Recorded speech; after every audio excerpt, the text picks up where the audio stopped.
Hello and welcome to Success Tips with Phil. Today we'll be continuing on with The Science of Getting Rich by Wallace Wattles. Chapter 5, Increasing Life. You must get rid of the last vestige of the old idea that there is a deity whose will it is that you should be poor and whose purpose may be served by keeping you in poverty. The intelligent substance which is all and in all and which lives in all and lives in you is a continuously living substance. Being a consciously living substance, it must have the nature and inherent desire of every living intelligence for increase of life.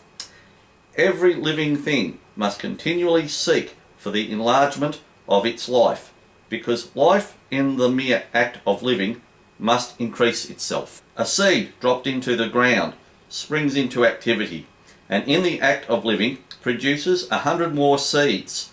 Life, by living, multiplies itself. It is forever becoming more. It must do so if it continues to be at all. Intelligence is under the same necessity for continuous increase.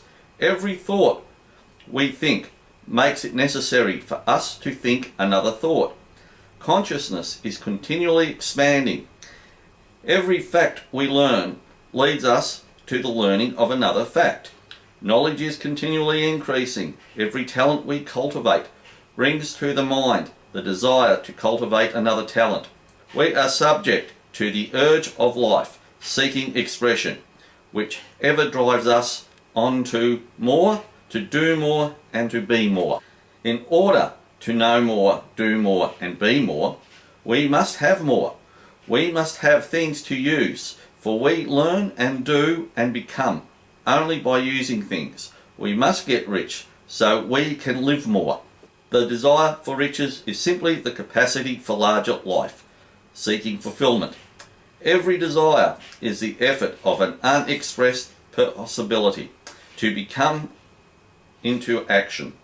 It is power seeking to manifest which causes desire. That which makes you want more money is the same as that which makes the plant grow. It is life seeking fuller expression. The one living substance must be subject to this inherent law of all life. It is permeated with the desire to live more, and that is why it is under the necessity of creating things. The one substance desires to live more in and through you. Therefore, it wants you to have all the things you can use. It is the desire of God that you should get rich. He wants you to get rich because He can express Himself better through you if you have plenty of things to use in giving Him expression. He can live more in you if you have unlimited command of the means of life. The universe desires you to have everything you want to have. Nature is friendly to your plans. Everything is naturally for you. Make up your mind that this is true. It is essential, however, that your purpose should harmonize with the purpose that is in all. You must want real life, not mere pleasure or sensual gratification. Life is the performance of function, and the individual really lives only when he performs every function, physical, mental, and spiritual, of which he is capable without excess in any. You do not want to get rich in order to live swinishly for the gratification of animal desire. This is not life, but the performance of every physical function is part of life, and no one lives completely who denies the impulses of the body a normal and healthful expression. You do not want to get rich solely to enjoy mental pleasures, to get knowledge, to gratify ambition, to outshine others, to be famous. All these are a legitimate part of life. But the person who lives for the pleasures of the intellect alone will only have a partial life and will never be satisfied with his lot. You do not want to get rich solely for the good of others, to love yourself for the salvation of mankind, to experience the joy of philanthropy and sacrifice. The joys of the soul are only part of life, and they are no better or nobler than any other part. You want to get rich in order that you may eat, drink, and be merry when it is time to do so. In order that you may surround yourself with beautiful things, see distant lands, feed your mind and develop your intellect, in order that you may love others and do kind things and be able to play a good part in helping the world to find truth.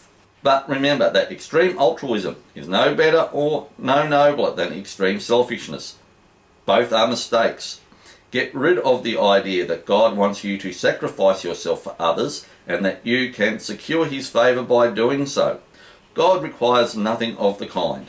What God wants is that you should make the most of yourself, for yourself and for others. And you can help others more by making the most of yourself than in any other way. You can make the most of yourself only by getting rich. So it is right and praiseworthy that you should give your first and best thought to the work of acquiring wealth. Remember, however, that the desire of substance is for all, and its movement must be for more life to all. It cannot be made to work for less life to any, because it is equally in all seeking riches and life. Intelligent substance will make things for you, but it will not take things away from someone else and give them to you. You must get rid of the thought of competition. You are to create, not to compete for what is already created. You do not have to take anything away from anyone. You do not have to drive sharp bargains. You do not have to cheat or take advantage. You do not need to let anyone work for less than he earns. You do not have to covet the property of others or to look at it with wistful eyes. No one has anything of which you cannot have the like, and without taking what he has away from him. You are to become a creator, not a competitor. You are going to get what you want, but in such a way that when you get it, every other person whom you affect will have more than what he has now. I am aware that there are those who get vast amounts of money by proceeding in direct opposition to the statements in the paragraph above, and may add a word of explanation here. Individuals of that type who become very rich do so sometimes purely by their extraordinary ability on the plane of competition, and sometimes they unconsciously relate themselves to substance in its great purposes and movements for the general upbuilding through industrial evolution. Rockefeller, Carnegie, Morgan, and the likes of them have been the unconscious agents of the supreme in the necessary work of systemizing and organizing productive industry. And in the end, their work will contribute immensely toward increased life for all. But their day is nearly over. They have organized production and will soon be succeeded by the agents of the multitude, who will organize the machinery of distribution. They are like the monster reptiles of the prehistoric era. They play a necessary part in the evolutionary process, but the same power which produced them will dispose of them. And it is well to bear in mind that they have never been really rich. A record of the private lives of most of this class will show that they have really been most abject and wretched. Riches secured on the competitive plane are never satisfactory and permanent. They are yours today and another's tomorrow.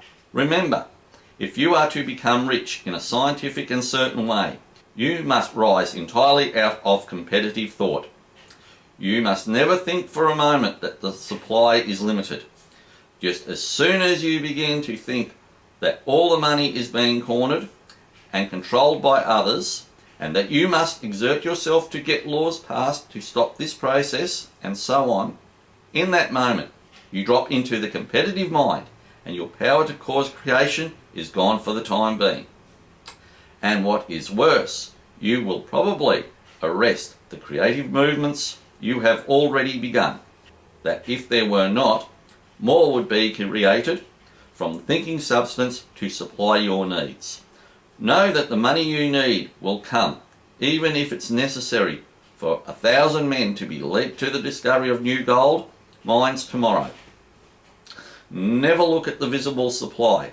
Look always at the limitless riches in formless substance, and know that they are coming to you as fast as you can receive and use them. Nobody, by cornering the visible supply, can prevent you from getting what is yours. So, never allow yourself to think for an instant that all the best building spots will be taken before you get ready to build your house, unless you hurry.